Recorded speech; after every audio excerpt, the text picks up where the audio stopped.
Joining us right now, Houston City Councilman Mike Sullivan. Hey, Mike, welcome back to Houston's Morning News. Hey, good morning. Good to talk to you, Matt. Good to talk to you, too. All right, TTI comes out with this report, the Urban Mobility Report. We are fourth in the nation when it comes to spending time in our cars because of traffic. So in other words, Mike, and I'm not telling you anything you don't know, there are only 3 cities that have worse traffic than Houston. Does this surprise you at all?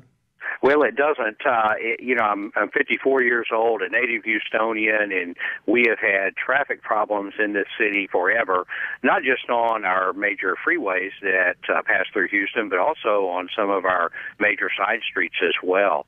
And it's strangling Houston as it grows.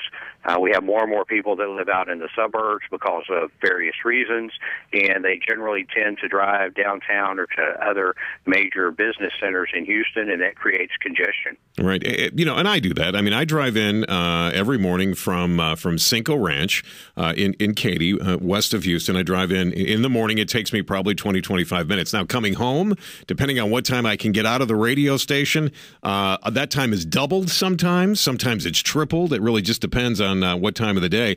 $1,200 in time, gas, and other expenses. Most Houstonians find themselves paying more than the average American because of the traffic situation, Mike. Right. Well, that's a lot of money, let me tell you, because that is the average. That means that some people pay less and a lot of people pay more. You're coming in on I-10 West, which is probably the newest, biggest, widest expressway, if you will, right, anywhere in the state, and it cost over $1 billion to build when it was built. Of course, that happened before you arrived in Houston, Matt, just so we could get you from Cinco Ranch to the station. And listen, Mike, and I think it's important that I thank you for that because and thank the congressman. I don't have that kind of authority. You have to thank the U.S. Congress for that.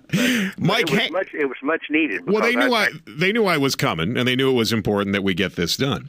That's it. Mike, hang on for me if you would, because I want to ask you, what can we do here in the city? Some of the things that have been suggested, I want you to give me the pros and the cons of some of the things that people have suggested to kind of lighten that for people, reduce the time that we spend in our cars over the course of an average year. Houston Councilman Mike Sullivan joining us this morning.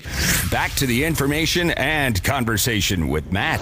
This is your Houston Morning News. KTRH News Time is 6:22. Houston City Councilman Mike Sullivan joining us, and we're talking about what Lois was just mentioning in the news headlines. The report, TTI, says that we spend 57 hours extra travel time each year, over $1,200 average on time, gas, and other expenses as we try to get to where we're going in Houston. And Mike, let's talk a little bit about what some of the solutions may be for that.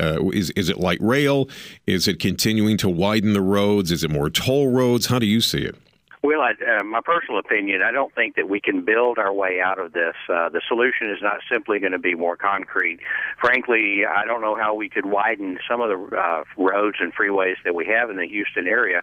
I think we're going to have to use management strategies, more HOV lanes. I don't think we need more rail. It is a very expensive mode of transportation that nobody would use it anyway. I mean, we're not going to use that in Houston. It's just we like our cars like we loved our horses and still love our horses. I mean, our cars are our horses. I couldn't agree more. And, we're going to need help from the feds, and we're going to need help from the state. Only TxDOT has the resources and the bonding capacity to help us build our way out of this where we can, and then to use other management strategies and other techniques to try to reduce traffic and congestion. We're focused on commuters because right now you have people trying to get to work, but it also strangles our cargo transportation network in that goods and services are affected as well. It's not just people getting to work, it's also goods trying to get where they need to be. Mike, I want to thank you for your time. We love having you on and appreciate you stopping in and chatting with us here this morning. Thank you, sir. Always a pleasure, Matt. All right, Michael. Houston City Councilman Mike Sullivan joining us here this morning.